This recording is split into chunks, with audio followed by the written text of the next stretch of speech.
Donald Trump just turned $18 billion in critical infrastructure funding into a ransom note. And the price? His name. Twice. This isn't about ego. It's about leverage. And right now, Chuck Schumer, the most powerful Democrat in the Senate, is staring at a deal that could define whether New York gets the transit system it desperately needs, or whether millions of commuters spend the next decade stuck in 1970s-era tunnels that are, quite literally, crumbling. Here's what happened.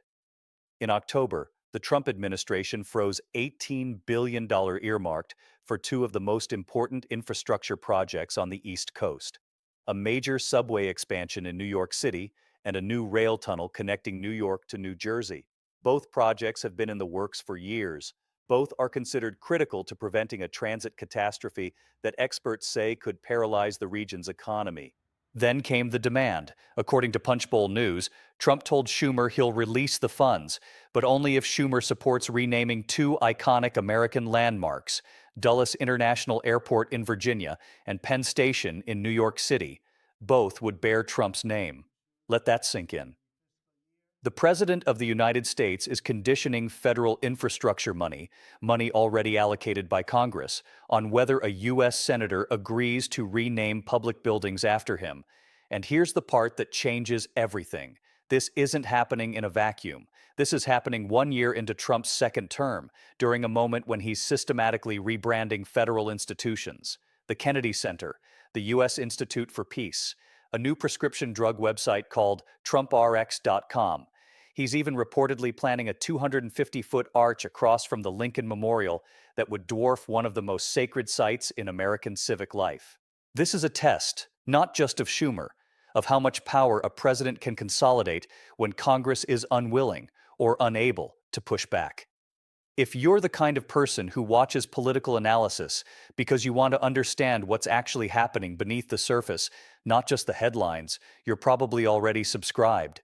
If not, now's the time, because what we're about to break down is something most coverage is completely missing. So why Penn Station? Why Dulles? Start with the symbolism. Penn Station is one of the busiest transit hubs in the Western Hemisphere. It's a monument to American infrastructure at its most ambitious and its most broken. Renaming it sends a message. Trump owns the future of American mobility. Dulles is different. It's the main international gateway to Washington, D.C. Foreign dignitaries land there, diplomats, journalists. Every single person flying into the capital of the United States would pass through a terminal bearing Donald Trump's name. But here's the deeper play. Trump doesn't need Schumer to agree. He needs Schumer to be seen negotiating, because the moment Schumer engages with this deal, even to reject it, he's already lost the framing war. It becomes, Schumer refuses to rename buildings, New Yorkers suffer. Not, Trump is holding infrastructure hostage. And that's where the leverage gets surgical. The $18 billion freeze came right after a 43-day government shutdown, one of the longest in U.S. history, in which Schumer played a central role.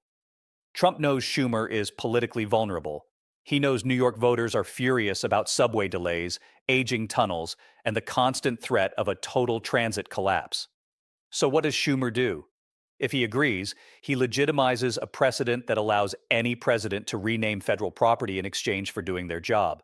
If he refuses, Trump blames him for the funding freeze, and New York infrastructure remains in crisis. It's a perfect political trap. Now, here's the part nobody is talking about. Is this even legal?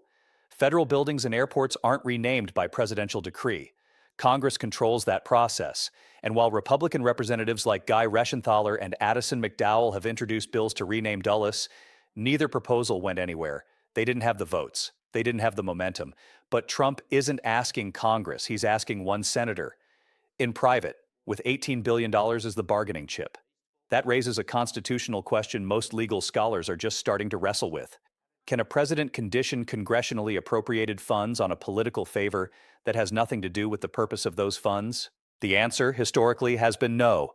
The Impoundment Control Act of 1974 was designed specifically to prevent presidents from withholding funds Congress has already allocated. Richard Nixon tried it. Congress stopped him. The law was built to prevent exactly this kind of executive overreach. But here's the twist. Trump isn't technically impounding the funds. He's freezing them. and the difference legally is murky. Courts haven't fully defined where executive discretion ends and impoundment begins. Trump's team knows that. They're betting that by the time courts rule, the political damage will already be done. If you're still watching, you're not a casual political observer. You're someone who actually cares about how power works in this country. And that's exactly the audience we're building here. People who don't just want to be outraged, but who want to understand the mechanics of what's happening in real time. Subscribe if that's you. And here's the question I need you to weigh in on in the comments. Do you think Schumer should take the deal? Should he trade the names of two buildings for $18 billion in infrastructure funding that could prevent a regional catastrophe? Or does that set a precedent so dangerous it's not worth the short-term win? Because I guarantee you, people are split on this. And the comment section is where the real debate happens. Let's zoom out, because this isn't just about Penn Station or Dulles. This is about Trump's broader strategy of embedding his brand into the architecture of the federal government. He's already renamed the Kennedy Center programming. He's rebranded the U.S. Institute for Peace website. He launched TrumpRx.com as a government portal for prescription drugs. He's pushing Congress to create Trump accounts, tax-advantaged savings vehicles for young people that would carry his name into the next generation. And now there's the Arch, a 250-foot monument across the river from Washington, D.C., designed to dwarf the Lincoln Memorial.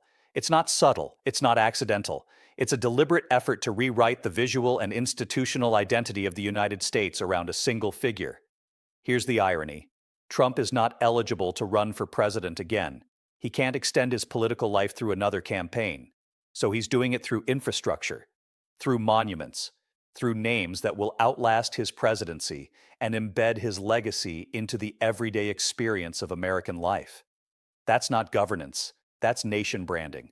And it's working, because every time a New Yorker walks through Penn Station, every time a diplomat lands at Dulles, every time a young person opens a Trump account, the message is reinforced. This is Trump's country. So what happens next? If Schumer takes the deal, he saves New York's infrastructure, but he also creates a template for every future president. Suddenly, federal funding becomes negotiable. Suddenly, renaming monuments becomes standard political currency.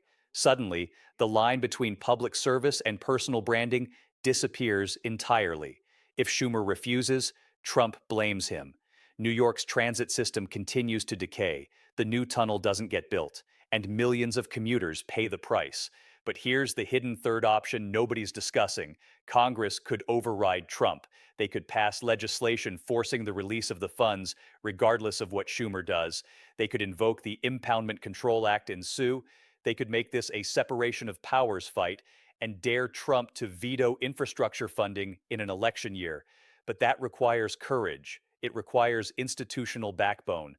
And right now, it's not clear that Congress, on either side, has the appetite for that fight. Because here's the reality. Trump isn't doing this because he needs his name on Penn Station. He's doing it because he can.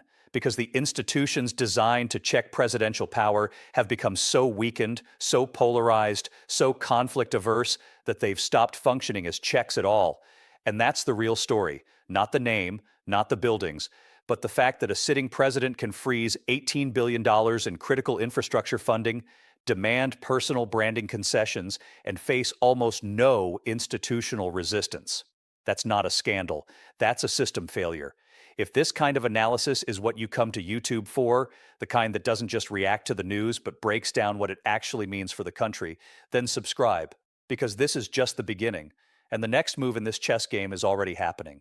The question now isn't whether Trump will back down. It's whether anyone is willing to make him. And if you want to understand how this power dynamic plays out when it comes to the courts, the next video you need to watch is already on the channel.